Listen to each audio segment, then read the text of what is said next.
বন্দে পুরুষোত্তমম, জয় গুরু। এক নাবালিকাকে নিয়ে তার বাবা মা শ্রী শ্রী আচার্যদেবের কাছে এলেন। তার সামনে প্রণাম করে তার মাটি বললেন, মেয়ে প্রেম করেছে, এখন দিন রাত অশান্তি, 2-3 বার ব্লেড দিয়ে নিজের হাতও কেটে নিয়েছে। বাবা মা কারো কথা সে শোনে না এখন আর। শ্রী শ্রী আচার্যদেব মেয়েটিকে বললেন, তুই আগে বল, তোর বুদ্ধি আছে না তুই একদমই বোকা? কোনটা? ধর তুই হাত কেটে জেদ করে এই ছেলেটাকেই বিয়ে করলি, এখন যদি সে তোর সাথে সংসার করবে বলে এগিয়ে গিয়ে কিছু বছর পরে যদি না করে, তখন তখন তুই কি করবি? এখন তোর মাথার উপর একটা ছাদ আছে, বাবা মায়ের এই ঘেরাটোপটার মধ্যে তুই নিজেকে তৈরি কর। তুই বোকার মতন নিজের কথা ভাবলি না, বাবা মায়ের কথা ভাবলি না, নিজে একজনের ওপর প্রলুব্ধ হয়ে তার প্রবৃত্তির মনোরঞ্জনে তুই ভেসে গেলি। প্রেম করার আগে একবারও তো মনে হওয়া উচিত ছিল যার সাথে প্রেম করছি তার যোগ্যতাটা তুই তো একবার বিচার করে নিতে পারতিস। সে স্বাবলম্বী কি না, এখনো কি সে বাবার হোটেলে খায়? মেয়েটি মৃদু স্বরে জানায়, সে শুধু ক্রিকেট খেলে। আচার্যদেব বললেন, তাহলে ক্রিকেট খেলে, নেশা ভাঙ করে এরকম একটা ছেলে আজ তোকে ধরেছে, অন্যদিন আরেকজনকে ধরে প্রবৃত্তি চারিতার্থ করবে। মেয়েটি বলে, আগে হ্যাঁ, এর আগে ওর আরও 3টে বান্ধবী ছিল। আচার্যদেব বলছেন, তাহলে তুই দেখ, সব জেনেও তুই ওর ফাঁদে পা দিয়ে কষ্ট পেয়ে হাত পা কাটছিলিস। তাহলে তুই বল, তোকে কি বুদ্ধিমতী বলা যায় না বোকা বলা যায়?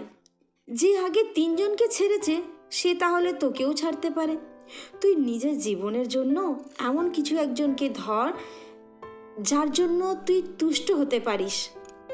গাছকে নির্বাচন করতে হবে এমন একটা কিছুকে যেটাকে গাছটাকে এনে সন্তুষ্ট করে, যাতে গাছটাকে তুষ্ট করে। গাছ যদি কুড়ুলকে নির্বাচন করে আর মনে মনে ভাবে কুড়ুলের মধ্যেও তো কাঠ আছে, তাহলে গাছ কিন্তু গাছকেই কাটতে শুরু করবে। তাহলে কি হবে? গাছকে বরঞ্চ গাছ এমন কি নির্বাচন করবে যার জন্য সে বাড়তে পারে? সূর্যের আলোকে সে যদি নির্বাচন করে, সারকে যদি সে নির্বাচন করে, জল আবহাওয়াকে যদি সে নির্বাচন করে, তাহলেই তো সেই গাছটা বাড়বে। আচার্যদেব অতি সহজে সরলভাবে বিভিন্ন উদাহরণের মধ্যে দিয়ে দিকভ্রান্ত মেয়েটিকে দিশা দান চেষ্টা চালিয়েই যাচ্ছেন। সমস্যাটি এই মেয়েটির একার নয়। তিনি মেয়েটিকে বলে চলেছেন, তাহলে তুই ভেবে দেখ, যে নিজে স্বাবলম্বী নয়, নিজে বাপের হোটেলে খায়, বাপের তৈরি বাড়িতে থাকে, বাপের টাকায় ঘুরে বেড়ায়, সে কি আদৌ তোর যোগ্য?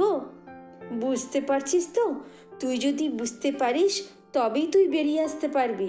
যদি বুঝতে না পারিস তবে ওই কুড়ুলকেই আঁকড়ে ধরে নিজের জীবনটাকে ছারখার করে তুলবি। এই রকম করেই নিজের জীবনটা অকালে যাবে। মেয়েটি মাথা নিচু করে শুনছিল। কখন সে আচার্যদেবের দিকে সোজা তাকিয়েছে তা সে জানে না। কথাগুলো তার ভালো লেগেছে, এ বিষয়ে সন্দেহ নেই। সে তার প্রতি ভরসা করতে শুরু করেছে, যে ভরসা হয়তো তার বাবা মা কাছেও সে পায়নি। আচার্যদেবের স্নেহ ঝরা কণ্ঠে সে জীবনকে সাজানোর শক্তি পাচ্ছে। আচার্যদেব আবার বলতে লাগলেন, যেটা হয়ে গেছে সেটা থেকে বেরোবার চেষ্টা করো। এটা থেকে বেরোবার জন্য লড়াই করে যাবি, ঝগড়াঝাটি কিছু না। ওসব করলে মনে অশান্তি হবে, আর অশান্ত মন হলে তখন তুই যা সিদ্ধান্ত নিবি সব ভুল হবে। তাই তুই চুপ করে যা, শান্ত হয়ে দেখ ও কি করে। 2-3 দিন তোর জন্য লাফালাফি করবে, এটা ওটা বলবে, তারপর দেখবি তোকে দিব্যি ভুলে আছে। এটাকে বলে টেস্ট করা।